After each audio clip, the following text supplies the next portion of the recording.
क्या उपाय करें या क्या ध्यान रखें कि हमें कमर के दर्द का सामना ना करना पड़े।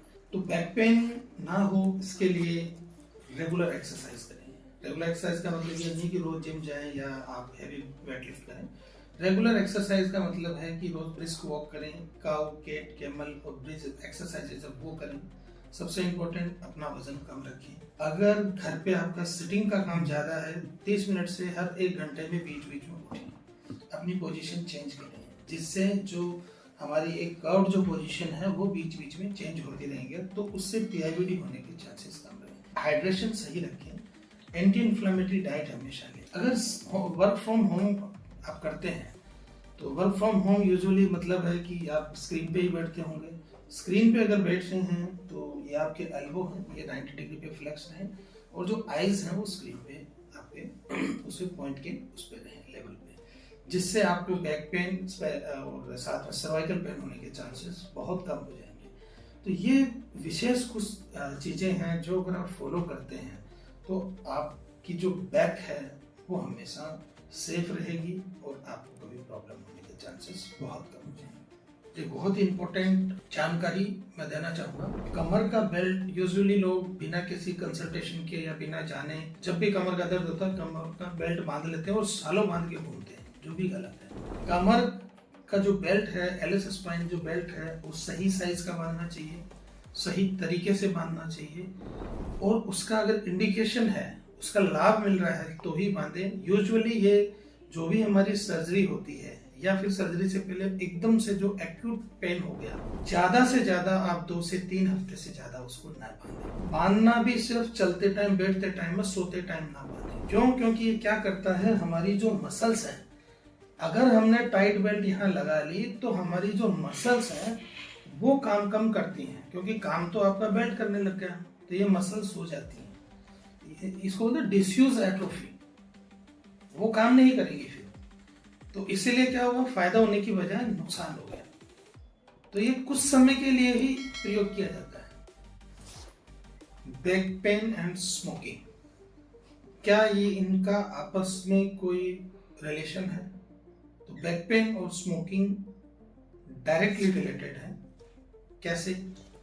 बैक पेन, जो लोग ज्यादा स्मोकिंग करते हैं उनको दूसरे लोग जो स्मोकिंग नहीं करते हैं उनके कंपैरिजन में पेन बढ़ने का, बैक पेन बढ़ने का चांस बहुत ज्यादा है।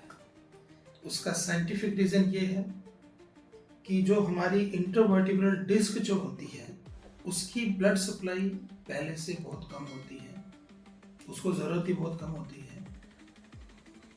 और जो लोग स्मोकिंग करते हैं उनकी आर्टरियल जो सप्लाई है या आर्टरीज हैं, उनकी जो आर्टरी के बीच में जो लूमेन होता है वो श्रिंक हो जाता है। तो वो श्रिंक होने की वजह से ब्लड सप्लाई अगेन डिक्रीज हो जाती है। ब्लड सप्लाई डिक्रीज होने से जो इंटरवर्टिब्रल डिस्क है उसको प्रॉपर न्यूट्रिशन नहीं मिल पाता है। हम सब जानते हैं कि ब्लड से ही न्यूट्रिशन जाता है, नहीं जाने से अगेन उसकी ब्लड सप्लाई कम होती है, न्यूट्रिशन कम मिलता है। इसकी वजह से डिस्क जल्दी सूखने लगती है, यानी डीजनरेशन होने लगता है। उसकी वजह से बैक पेन बढ़ने लगता है। एमआरआई में देखोगे तो डिस्क काली मिलेगी। इसका मतलब है कि डिहाइड्रेशन हो चुका है। डिहाइड्रेशन अगर हो चुका है तो फ्लेक्सिबिलिटी कम होगी, फ्लेक्सिबिलिटी कम होगी तो मूवमेंट पे आपको पेन बढ़ेगा।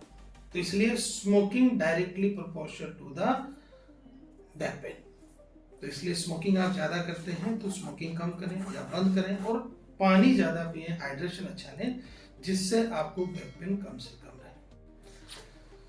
एक बहुत ही इम्पोर्टेंट क्वेश्चन है कि बैक पेन या फिर कोई भी जॉइंट्स पेन हो तो जो जो ट्रीटमेंट है, जो FD approved, US FD approved जो ट्रीटमेंट है, यूजुअली हम भी वही लोग फॉलो करते हैं, सभी केसेस में नहीं। लेकिन क्वेश्चन ये होता है, पेशेंट भी आजकल अवेयर हैं, होना भी चाहिए, अच्छी बात है, अपने स्वास्थ्य को लेके जल्दी आ जाते हैं, आजकल जल्दी जांच कराते हैं, जल्दी एमआरआई कराते हैं, जिनसे बीमारी जल्दी पकड़ में आती है। फिर ट्रीटमेंट की बात आती है तब भी उनका क्वेश्चन ये होता है कि सर ये जो दवाइयाँ लिखी इसमें क्या क्या है।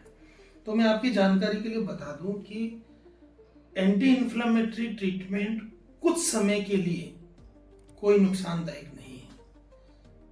महीनों खाना, सालों साल खाना, इंजेक्शंस लगवाना स्टीरॉइड्स के, वो गलत है। इनिशियली अगर आपको बहुत ज़्यादा एक्यूट सीवियर पेन है, आप एनसेड्स, लो डोज स्टीरॉइड्स ले सकते हैं, बिल्कुल सेफ है अगर आपको डायबिटीज़ नहीं है तो जो क्वेश्चन आपका होता है कि पेन किलर या स्टीरॉइड्स क्या हम ले सकते हैं, लो डोज स्टीरॉइड आपको कभी नुकसान नहीं करेगा। 5 दिन 10 दिन लेने से कोई प्रॉब्लम नहीं आने वाली है।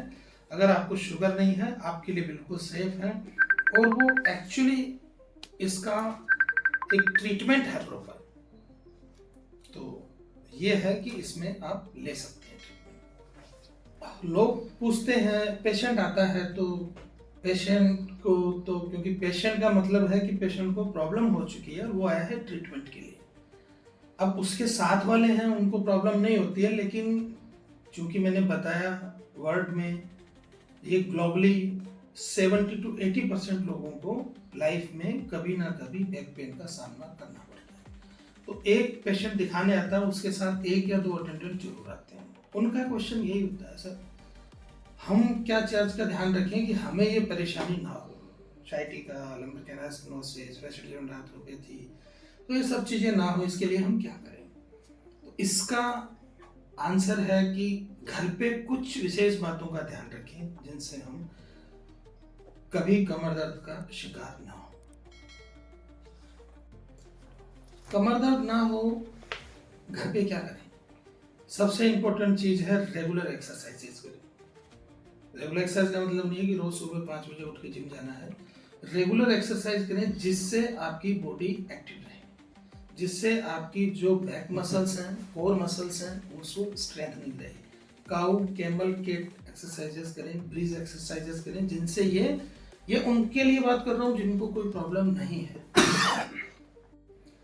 एक बहुत ही इम्पोर्टेंट क्वेश्चन होता है पेशेंट्स का, क्योंकि साइटिका की जो प्रॉब्लम है या नर्व कंप्रेशन की जो प्रॉब्लम है वो यंग पेशेंट्स में ज़्यादा होती है, और समटाइम्स ये जो जिम जाते हैं उनमें बहुत ज़्यादा होती है, क्योंकि वो वेट उठाते हैं, पावर लिफ्टिंग करते हैं।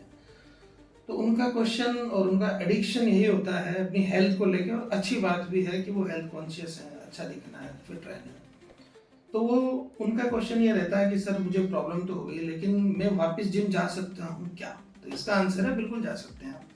अलग अलग कैटेगरीज हैं, थोड़ा सा स्पेशलिस्ट के गाइडेंस के अकॉर्डिंग आपको चलना पड़ेगा। स्पेशलिस्ट यानी आपके neurosurgeon, neurologist, physiotherapist, pain specialist, जो भी जिनसे भी आपका ट्रीटमेंट चल रहा है उनके अकॉर्डिंग आप चलेंगे तो ज़्यादा ठीक रहेगा। एक मुख्य क्वेश्चन होता है पेशेंट्स का कि जिनको बहुत लंबे समय से पेन होता है, जो बहुत ज़्यादा परेशान होते हैं, बहुत सारे ट्रीटमेंट जिन्होंने ऑलरेडी ले चुके होते हैं, तो उनको फिर भरोसा या ट्रस्ट का लेवल कम होता है। तो आते हैं कि सर आप क्या ट्रीटमेंट करेंगे हमारा, क्योंकि बीमारी ऑलरेडी बढ़ चुकी होती है, तो हम उनको स्पाइन एंडोस्कोपी सपोज एक ट्रीटमेंट बता दिया, और या फिर ओजोन ट्रीटमेंट बता दिया हमने, तो फिर उनका क्वेश्चन होता है कि सर मैं चाहता हूं कि सर्जरी के बाद में एमआरआई करा के देखूं, जिससे मुझे पता चल जाए कि मेरी बीमारी एक्चुअली ठीक हुई या नहीं हुई। तो इसके लिए मैं 2 चीज़ें क्लियर करना चाहूँगा कि कोई भी सर्जरी एंडोस्कोपी होती है, कोई ट्रीटमेंट होता है, शुरू के 4-5 दिन छोड़ के, हफ्ता 10 दिन छोड़ के, अगर आपको पेन में रिलीफ है तो आप मान के चलो आपका ट्रीटमेंट सक्सेस हुआ। दूसरी बात, एमआरआई हमें करा के कंफर्म करना है, कम से कम आप 3 महीने बाद में एमआरआई कराएं। अदरवाइज आप पहले कराते हैं और आपको पेन है, सपोज करो किसी और वजह से पेन है, या मस्कुलर पेन है, या बेल्ट लगाने की वजह से पेन है, या अभी पेन धीरे धीरे जा रहा है, डीकम्प्रेशन, लंबर कैनाल स्टेनोसिस था इसलिए नमनेस अभी है, तो हम एमआरआई कराने पहुंच जाते हैं। एमआरआई में 3 महीने से पहले कराओगे तो इनकम्प्लीट डिकम्प्रेशन दिखेगा आपको, क्योंकि वो जो एडिशंस थे, जो डिस्क का मटेरियल था, तो जो डिकम्प्रेशन प्रॉपर एक कन्फाइंड जो दिखना चाहिए एमआरआई में, वो 3 महीने बाद ही दिखेगा। 15 दिन, 20 दिन, महीने भर में वो आपको धुंधला धुंधला ही दिखेगा। फिर से एमआरआई की जो फाइंडिंग है उसमें आ जाएगा कि there is a disc bulge और there is a compression in that area. तो इसलिए कंफ्यूजन ज़्यादा हो जाएगा, आपको नेगेटिविटी ज़्यादा होगी। तो MRI बेटर तो यही है कि डॉक्टर की सलाह से कराएं। अगर आप करवाना चाहते हैं समय स्वयं अपने आप, तो एटलीस्ट 3 महीने का समय आप रखें, उसके बाद ही